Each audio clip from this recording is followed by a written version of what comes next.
で始めちゃいますね。はい、柳田さん、お疲れ様です。はい、今週は、G1 フェブラリーステークスが行われます。まあ、ちょっと春の前に一つ G1 という感じですけれど、まあ、砂のチャンピオンを決めるレースです。今年もですね、まあ、メンバー的にやっぱりちょっと、いいメンバーが揃ったかなという印象ですけれど、どうですか、メンバー含めて。まあ、JRA は今と秋のチャンピオンしかないから、当然そこに JRA に在籍してる馬は使ってくるはずなんだろうけど、まあ、フォーエバーヤングとかいるけどね。まあ、それ以外はまあ大体ここ目標だから、元気に生きてる馬としては使ってきたってとこでいいんじゃない？そうですね。まあ、ちょっとまた、前途の話を聞かせていただきたいんですけれど、じゃあ上からまずいっちゃいましょうかね。ウィルソン・テソーロ。もうこの間チャンピオンの時俺これ確かここでもう来ねえななんて言っちゃったんだけど、来たな。まあ同じ感じだね。もうずっと出来上がってて、もう特に馬に成長っていうか伸びしろってのはないけど、元気は元気で来てるよ。まあ動かないけどズブズブバシバシやってるしな、ここのところ。そうですね。まあいつも通りだわ。もうチップは走らないのかもしれないし、稽古はもともと昔この前にいた厩舎、小手川厩舎の時は稽古動いてたんだけど、まああの頃はまだ若かったからな、2、3年前だから若かったから動いてたんだと思うし、まあ、長距離部意味では別に未処理馬とそんなに動き自体は地味な動きで変わんないけど、体つきは悪くなかったしね、変化ないし、まあ、毛艶もピカピカだしね、まあ、出来としては安定してんじゃない？で、マイルもここ走ってるしな。昔走ってますね。芝スタートっていうのは、まあ、プラスってことはないな。そこまで大きなマイナスかどうかは別個として、まあ、出るよ、スタートも結構ポンと出るようになってきたし、いつも通り走れるんじゃない？いつも通りってことは掲示板の、そのどっかしらにいそうはいそうだけどね。もうでも伸びしろってのはないからな。頑張ってきてるけど、まあ、そこら辺はみんなが判断してくれ、俺入れるとかいらないとか言えないけど、一着で買うってことはねえと思うな。順調だよ。特にチャンピオンからも変わってないよ。3連動さえりゃいいんじゃないの。3着ぐらいにつけといて。まああんまりピンとは置かないな。距離は全然心配ないけどね。こんな感じ。はい、オメガギネス。ギネス、この間うち狭いとこ安い岩手ジョッキーも突っ込んでいって欲しかったけど、もうワンパンチと伸びきれなかったからね、良かったと思ったけどな。あそこぐらいか。こういう馬は、やもすればやっぱり3連の紐に引っかかる可能性があるんだけどね。というのはね、これ、結構人気どころが、ある程度しっかりっていうか何頭かに分かれて、それらが絶対的なエースとはちょっと考えにくいんで、ウィルソン・テスもそうだけど、このオメガにしたって、全然馬券圏内突っ込んでくること自体は何ら不思議がないんでね。頭とは言い切れないけどね。っていうのはこれより多分強いなと思われてる人気馬全部が消えるなんてことなく、で、それらをガチンコで任せるかって言ったら若干クエスチョンがつくんでね。3連の抑えだろ、オメガも。はい、コスタノバ。いつからだろうかな。だから最初もう2年ぐらいスタートが5分に出たことがないぐらいな感じを受けてんだけど、出遅れはもう、また今回も出遅れするんだろう。それは折り込み済みで、どのぐらい出遅れかで。そのなんか長距離見せてどう思ってる？ずーっと見てても。いや、僕はいいと思いますよ。なんかだいぶ大人になってきたなっていう印象がありますけど。俺なんかね、体つきは全く変わんないんだけど、なんか勢いがなくてな。それはもっとガツンってきてたんだけど、先週のヘレントールじゃないけど、長距離見せても全然いいと思わなかったけど、メンバー的に印つけちゃったんだけど、ああいうのはやっぱり、俺なんかやっぱりあれつけちゃいけないのかもわかんないな。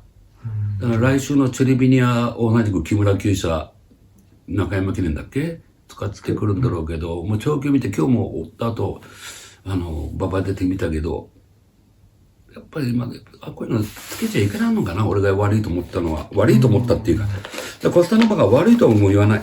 言わないけど、もう勢いが、去年の方が勢いが良かったなって気がしてしょうがないんだよな。そうですね。やっぱりはっきりとは言えないですけど、まあ、完全に確かにピークっていうか状態面に関しては、体調悪いわけじゃないんだよ。そうです。そういう馬の勢いっていうか気持ちっていうか、なんて言うんだろうな。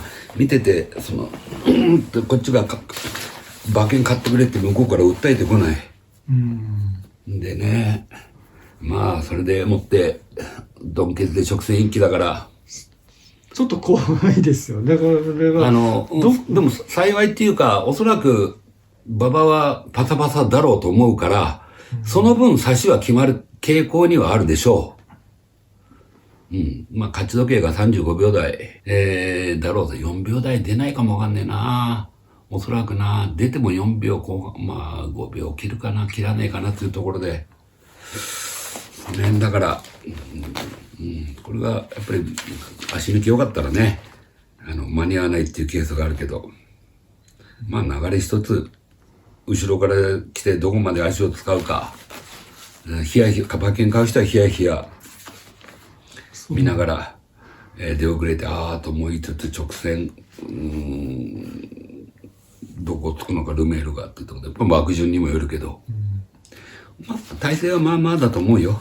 だけど言ったように、あんまり去年のっていう感触はないな、俺には。こんな感じ。サイモン・ザナドゥ。まあいっぱいなのかな。前回見ちゃうと、ちょっと、大穴候補でもないことはないけど、まあ、足んないだろうね。じっくり。ちょっとね、距離を短くなるのがいいなとは実は思ってんだけどね。16の方が。まあ、感覚的なあれとしては、オメガギネスとぐらいだったらどっこいだと思ってる。まあ、3連系の馬券にちょっと。まあ、穴で抑える分だったら抑えてきなさいっていうレベルでね。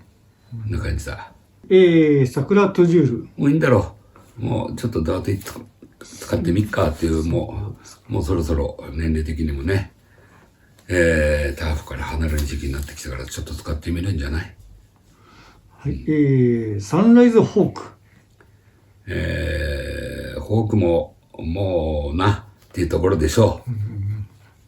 はい。シックスペンス。トレード本命候補だな。素晴らしいな。文句なしだ。まあ、国枝さん、来週までか。まあ、昨日なんかバカ話して、馬のことは話さねえけど。で、シックスペンスは聞いてもいないんだけど、長距離見たら、馬素晴らしいな。去年の中山記念、あの時以上だな。でね、ダート絶対大丈夫なんだよ。まあ、この間噛んだのすぐ分かったもんな。まあ、あれはな、外からまた来られて、馬がエキサイトしてスタート出ちゃったもんだから。だからこんなのは、本当にそんな被らしときゃいいんでね、逃げた馬の後ろ、もう一列後ろぐらいで、4、5番手ぐらいで被らしときゃいいんだよ。今もう大丈夫だから被っても。全然大丈夫。で、まあ芝スタートもいいしな。何にも心配ない。能力、負ければ能力だ。で、かかるかどうかってのは、中山かかんねえんだよな、右回りの時は。左回りかかるんだよ。まあ、それはたまたまなのかもわからんし、なんとも言えんけど、ガチで力出してくれれば、随分チャンスがあると思うよ。今回それいい、あれになると思う。相当いいと思う。ぜひ抑えてください。はい。じゃあ、ダブルハートボンド。ハートボンドね、俺がこのとこ淡々と転がして、この馬だけに関しては。強い。強い。本当に強い。この間もね、逃げなくても競馬できるからな。これ上手だもんな、競馬。速いっていうだけで。速いっていうだけで、パサパサの砂どうかなっていうのだけはちょっとあるんだけど、意外と、ダートの肉なんだよな、この牝馬の絆。やっぱり強い。マイル何にも心配するところは特にないし、揉まれることがねえだろうと思ってるから、早いし。で、出していかないで早くポジション取れるから、乗り方が難しくないっていうのがいいな。流星、今まあ分かってるだろうからな、流星はもう。負ける形っていうのはもうこれはっきりしてるんだよ。東京のことだと。もう内側走ってるだろうから直線。で、それ内側の何頭かの戦いで勝って、外の馬に食われちゃうっていうケースが東京の場合あるから、違う形のレースになっちゃって。だからそういう形で外から差してきた馬たちに、と思ったら2頭ぐらいにまとめて、例えばコスタノバが来るだろうが、ウィルソンテスが来るだろうが、こういうのが、全然違う、外の方から突っ込んできた場合には、これはね、あるんだ、競馬は。でもそれはそれで、よしとしても、俺は今度はもう非常にチャンス濃厚な牝馬じゃないと思ってます。何も、舞台設定、芝でも最初スタートは心配ないし、特にガチャガチャした流れに、自分から突っ込むことないし、抑えることもできるし、それがここのところ2回連続そうだったからね、行ったら他の馬に行かして、それも楽に馬引けるから、本当に素直で乗りやすいそうだもんな、ジョッキーからすると。他の馬はクリアよ。外からかわされても向きになっていかないで、そこで引いて我慢しても我慢できるっちゅう。まあ、一番いい気象を持ってる。ということで、当然チャンス濃厚であります。はい、じゃあ続きまして、ナチュラルライズ。いやー、わからん。本当に、ここ2周左回りだから、稽古はまっすぐ走ってる。これは俺もじっくり見たけど、体太い。これもはっきり見たけど、太いけど、太くなっちゃったっていうのかな。重たいっていうのが正解かもわかんないな。体がね、もう小刃で出来上がって、なかなかお腹の脂肪が取れないのか、そのまんま固まってるのかっていう感じで、まん丸くなっちゃってんで、実はね、この馬は根本的にその2000とかよりもこの1006ぐらいが一番いいはずなのよ。で、今回そのステージが合うんで、左回りだし、本当はこれを最初からもうこのとこ、今年はこれに決めようかなと思ってたんだけど、調教だけ見ちゃうと、どうだろうな。俺自身はあんまり感心できなかった。今週も先週も。まあ数字は関係ねえからね。時計は出るから、オープン馬だから。まあそれでもあんまり出たこと言えねえな。66の50半ぐらいじゃ。まあずっと単走で横山武史ジョッキー乗ったような追い切りを続けてきましたけれど。俺としてはそうだな。まあ8点、80点ぐらいだな。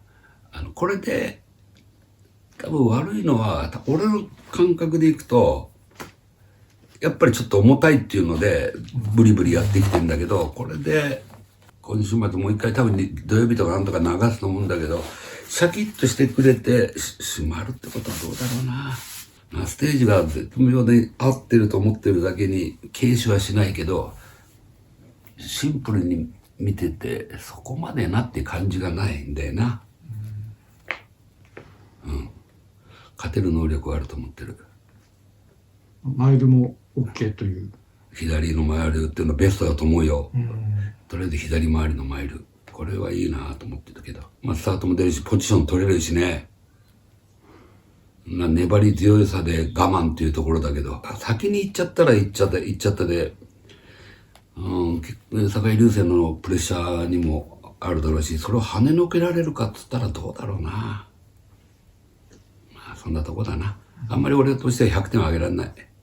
はい。はい。じゃあ続きまして、ハッピーマン。これいい馬だな。これも逃げるかどうかはわからんけど、前に行けるし、距離っていうのがやっぱり引っかかるけど、見た感じはね、大丈夫なんだけど、マイルは心配ないと思ってんだけど、まあ1000級で初のマイルっていうのがやっぱりどうしてもね、万が一構想があるとすれば、花に行って短期で、4コーナー回って来られる流れっていうところだね。それなら、ひょっとしてる頑張りがあるかもしれないけど、勝つんじゃなくてもね、馬券の圏内3とか上位っていうところで。でも多分きついか。きついと思う。まあでもやっぱりいい馬だっていう。マイルも大丈夫。重賞では普通に足りちゃう馬だけどね。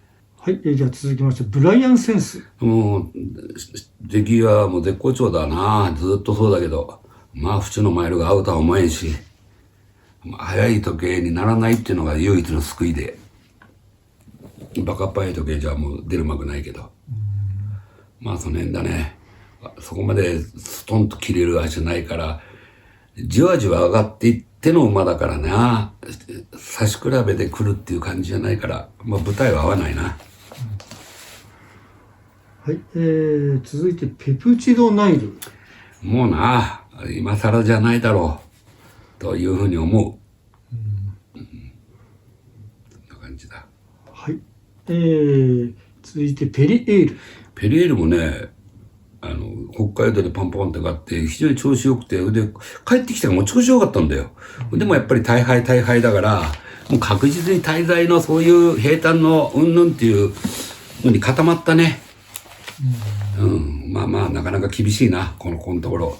こっちに中央橋戻ってきちゃうと。ラブジェット。まあ一戦気に入るとワンパンチ足んなくて、なんか調教だけ見てると相当なんか反抗した調教、先週今週と見えて、どうなんだろう、俺もそれだけでわかんないからな。万全として多分3、4だと思う。これは思うだけで、今までの競馬見てきてね。若い頃はもっと走るっても、まあ、地方の G1 取ってるしてるんだろうけど、もうちょっと伸びるかなと思ってたんだけど、なんとなくこの辺で、万年検討組で終わりそうな感じがしないでもない。なんかもう一つありそうな感じはするんですけどね。もう俺はもうちょっといいなっていう気がしてきちゃった。実は。まあここ2戦とか見てもそうですもんね。頑張ってるよ。だいぶ良くなって戻して、スタートも出てきてるから。だから、あれば、極端な競馬じゃない？極端な競馬ってやつは出ようが出まいがもう直線一気ってかけるとか、普通の有力馬とどっこいのガチンコの流れの中で身を置いたら、やっぱりワンパンチ足んないわ。まあこれは先ほどから言ってるように、あくまでも有力馬が万全の体制で出てきた場合ね。有力馬というか人気馬。そんなところか。はい。続いて、ロングラン。ロングランももうまあ、今更だからねっていうところで、使えるから使おうと。G は。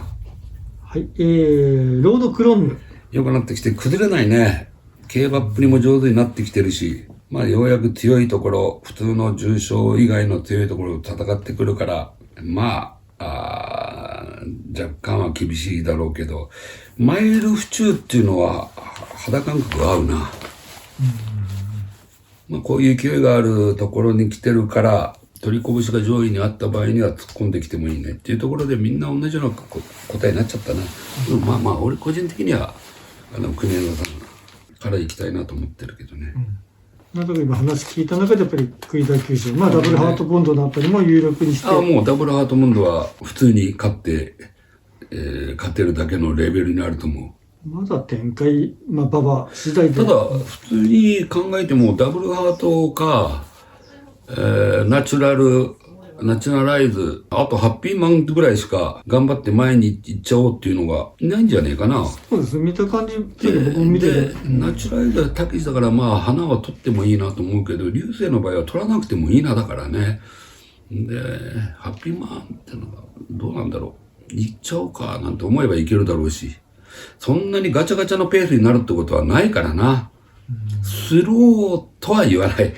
なかなかスローはないからあれだけど、まあ、平均的に1000メートル1分切らないぐらいで行くんじゃねえかなと。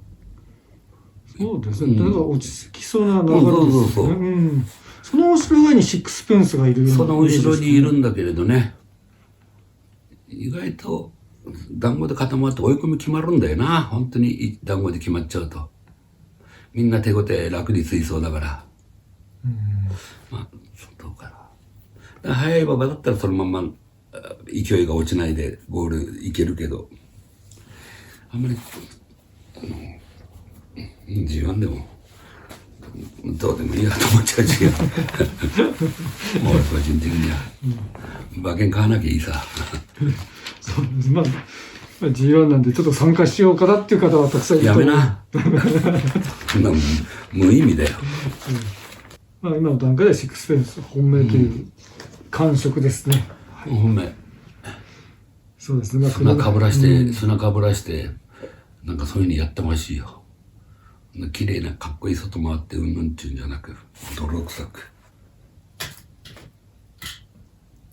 絶対大丈夫なんだよ、砂かぶらしても。と勝手に決めてる。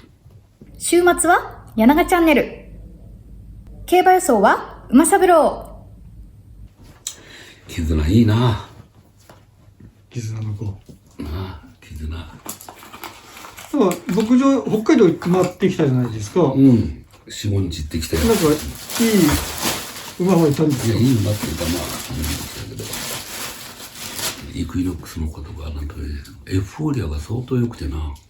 ああ、そうですか。なんともエフフォーリア見たら、ちょっと、当たりが相当出そうだな。エフフォーリア。行くよ、わからんけど。わからないって、なんか、そんなに。いや、わからない。そんなに数見てないからわからないけど。まあ、走ってくると間違いないだろう。だって、ノーザンがいいのたくさんつけんだからね、ノーザン車台が。そうですね。まあ、走らなかったら困っちゃいますね。そうそう。コントレイル、まあ、騙されてはいない。まだ騙されたとは言わないけど、昔よ、ちょうどディープが、種馬になった頃、で、2、3年目ぐらいかな、日高回ってて、もう日高の牧場さんみんな言うよ。日高のディープは生まれてすぐ売れって。だからもっと翌年になると、馬の形が変わってきて、みんなできてきて、みんなバレて買わなくなるって。俺それがずーっと引っかかるんだけど、確かにね、